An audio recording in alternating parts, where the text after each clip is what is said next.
ইমাম হাশিমি রহমতুল্লাহি আলাইহি কুতুবদিয়ার মালিক শাহর দরবারে গেল ওয়াজ করার জন্য। সুবহানাল্লাহ বলুন না। কোথায় গিয়েছে?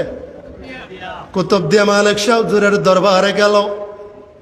কুতুবদিয়ার মালিক শাহ আল কুতুবী রহমতুল্লাহি আলাইহি ইমামে আহলে সুন্নাতকে বলে, ও ইমাম হাশিমি, জোহরের নামাজ শেষ করেছেন, জোহরের নামাজ থেকে আসরের নামাজ পর্যন্ত আপনি আলোচনা করেন। সুবহানাল্লাহ বলুন না।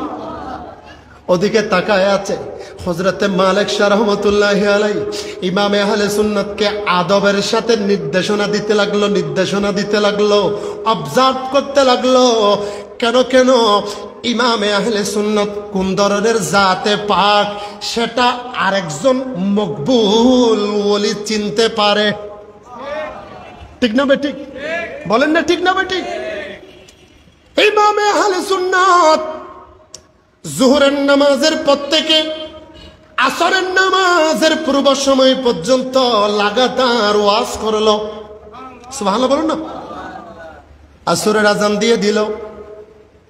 আসরের যখন আজান দিয়েছে, নামাজের জন্য দাঁড়িয়ে গিয়েছে। ইমামে হাশিমি আগে থেকে বলে রেখেছে, বলে আমার এশারের পরে কাফতাইয়ের মধ্যে আরেকটা মাহফিল আছে। কাফতাই না, কাফতাইয়ের মধ্যে আরেকটা মাহফিল আছে। ওই মাহফিলের মধ্যে আমি আগে থেকে মাহফিল নিয়ে নিয়েছি, ওয়াদা করে ফেলেছি। কাফতাইয়ের মধ্যে এশারের পরে মাইক ধরব, আসরের নামাজে বিরতি নেওয়ার কথা, এজাজত নিয়ে চলে আসার কথা। আসরের আজান দিয়েছে হযরতে মালিক শাহ রহমাতুল্লাহি তাআলা আলাইহি, আবার ওই ইমামে আহলে সুন্নাতের ইশারার মধ্যে রেখেছে। নামাজ যখন শেষ হয়ে গেছে, আসরের পরে নামাজের পরে আলোচনা হবে, সেটা ইমামে আহলে সুন্নাতকে আজানের সাথে সাথে কুতুবদিয়ার মালিক শাহ ঘোষণা করে দিল। বলে আসরের নামাজের পরে পরে আবারও ইমামে আহলে সুন্নাত আলোচনা করবে। আর একটু আওয়াজে বলুন।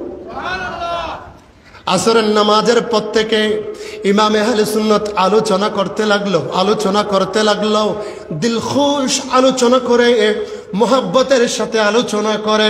কারণ কেন ইমামে আহলে সুন্নাত যখন আলোচনা করত, ওয়াজ করত, মানুষের সাথে সাথে সাথে সাথে অসংখ্য জিন ওয়াজের মধ্যে বসে থাকতো। আর একটু আওয়াজে বলুন। এটার প্রমাণ অনেক আছে। আসর থেকে মাগরিব পর্যন্ত ইমামে আহলে সুন্নাত আলোচনা করতে লাগলো। মাগরিবের আজান হবে, হযরতে কুতুবদিয়ার মালিক শাহ আবার মাইক হাতে নিয়ে বলল, ও জনস্রোতের মানুষেরা শুনো, ইমামে আহলে সুন্নাত ইমামে হাশিমি আবার মাগরিব থেকে এশা পর্যন্ত আলোচনা করবে। মাগরিব থেকে এশার বলেন না, মাগরিব থেকে এশার পর্যন্ত আলোচনা করবে। ইমামে হাশিমি এক বিন্দু পরিমাণ বিচলিত হয় নাই, কারণ যিনি ওয়াজ করছে তিনি জানে পরে কি হবে। তিনি জানে কি জানে না? বলেন না জানে কি না? এটা প্রমাণ হয় সেই দিন। আমার কাছে এখনো প্রমাণ আছে, যখন নাইমি সাহেব হুজুর যখন ইমামে আহলে সুন্নাতের দরবারে হাজিরি দিত, হুজুর কিবলায়ে আলম মুহাম্মদের মতো শরীরকে গুটিয়ে যখন ঘুমাই থাকতো, অথচ তখন ঘুম ছিল। ইমামে হাশিমির কদমের মধ্যে যখন নইমি সাহেব হুজুর কিবলা যখন একটু হাত দিল, ওখান থেকে ঘুম থেকে অটোমেটিক পিছনে ফিরে নাই। বলে, ও ইস্কান্দার, ও আবুল ফুরকান হাশিমি, যাও আল্লামা নাইমি হুজুরকে খাওয়া দাওয়ার ব্যবস্থা করে দাও। ঘুম থাকলেও খবরের রাখে, এটা ব্যবস্থা করে দিয়েছেন কে? বলেন না, ব্যবস্থা করেছেন কে? 12 দিন ব্যাপী মাহফিলের মধ্যে একজন মানুষ 1 ঘন্টা বসতে পারে না, 2 ঘন্টা বসতে পারে না, 3 ঘন্টা বসতে পারে না, ওখানে ঘন্টার পর ঘন্টা 10-12 ঘন্টা পর্যন্ত একই স্টেজের মধ্যে বসে বসে ওয়াজের সভাপতিত্ব করে গেছেন। এগুলা কি এমনি করেছেন নাকি খুদাই পাওয়ারে? বলেন না, খুদাই পাওয়ারে না এমনি?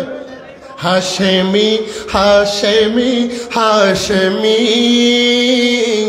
হাশেমি হাশেমি হাশেমি সুবহানাল্লাহ বলুন না। তুমি মৌলা আলীর নয়ন তারা, তুমি মা ফাতেমারি যুগল পারা, তুমি মৌলায়ে আলীর নয়ন তারা, তুমি মা ফাতেমারি যুগল পারা, তুমি শেরে বাংলাদেশ মানকে রতন, তুমি শেরে বাংলার হাতের মান কি রতন, কেউ নেই তোমার মতন, তুমি নবীর নূরে দামি, হাশেমি হাশেমি হাশেমি হাশেমি হাশেমি হাশেমি সালাতুনিয়া সালামুনিয়া। প্রিয় হাজিরিন, বলতে চেয়েছিলাম ইমামে হাশেমি মাগরিব থেকে আবারও আলোচনা করতে লাগলো, আলোচনা করতে লাগলো, আলোচনা করতে লাগলো। যখন এশারের আজান হয়ে গেল, কুতুবদের মালিক শাহ আবারও আজানের মাইক বুকের মধ্যে নিয়ে বলতে লাগলো, ও শ্রোতাগণ, তোমাদেরকে আমি আবারও এলান করেছি, মাগরিবের পর থেকে এশা পর্যন্ত আবারও ইমামে আহলে সুন্নাত আলোচনা করবে। সুবহানাল্লাহ বলুন না। এশা পর্যন্ত আলোচনা করেছে। ইমামে হাশেমি কুতুবদিয়ার মালিক শাহ হুজুরের দিকে একটু নিসবত করে রাখলো, নজরটা একটু ফিরাই দিল, বলে, ও হাশেমি, ও ইমামে আহলে সুন্নাত, আপনাকে টেনশন করতে হবে না। বলে, না না না, চিন্তা করছি না।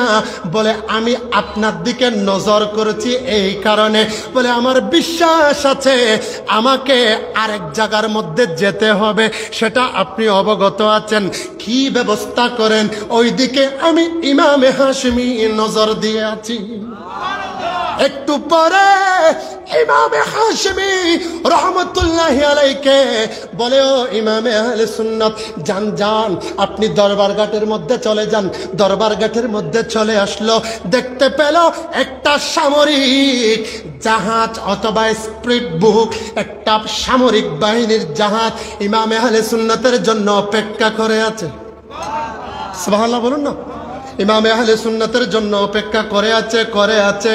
যখন ইমামে আহলে সুন্নাত জাহাজের মধ্যে উঠল, স্পিড বোর্ডের মধ্যে উঠল, এদিক ওদিক তাকাই নাই, উঠতে দেরি 15 মিনিটের মাথার মধ্যে মাহফিলে আসার ব্যবস্থা হয়ে গেছে।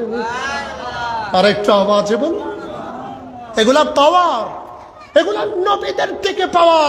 রাসূল পাক বলেছেন, বলে, সমস্ত নবীগণ কোন আলেমদেরকে, কোন উম্মতদেরকে নিজের টাকার ওয়ারিসদার করে যায় নাই, তবে হ্যাঁ, একটা জিনিসের ওয়ারিসদার করে গেছে, সেটা হলো ইলম এবং বেলায়েতের ওয়ারিসদার।